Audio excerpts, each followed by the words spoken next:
அன்பான தமிழக மக்களே, நான் உங்கள் முருகன், உங்கள் நம்பிக்கையின் வெற்றிவேல். இந்த நல்ல நாளில் உங்கள் முயற்சிகளில் வெற்றி வெற்றி. ஆழிய பசுமையான மலைகளில் பசுமையத்தையான நதிகளில் அவர் தன் தம்புரத்திட்டமிருக்கதை அவர் கதை இதியன் வாழ போரிடத்தில் அமர்த்தினார். ஓம் சரவணபவ. யாம் இருக்க பயன்.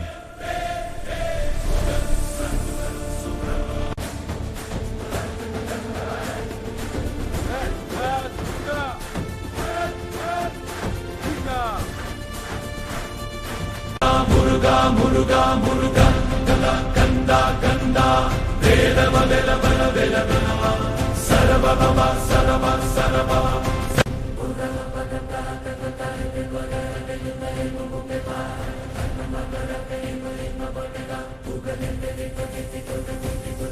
முருகா கந்தா கடம்பா சரவணபவ குகனே போற்றி, வேலவா சேவலா தேவரீர் போற்றி, தாரகன் தலையை தடிந்த தமிழ் கடவுள் அழகிய முருகா அருள் தாராய்.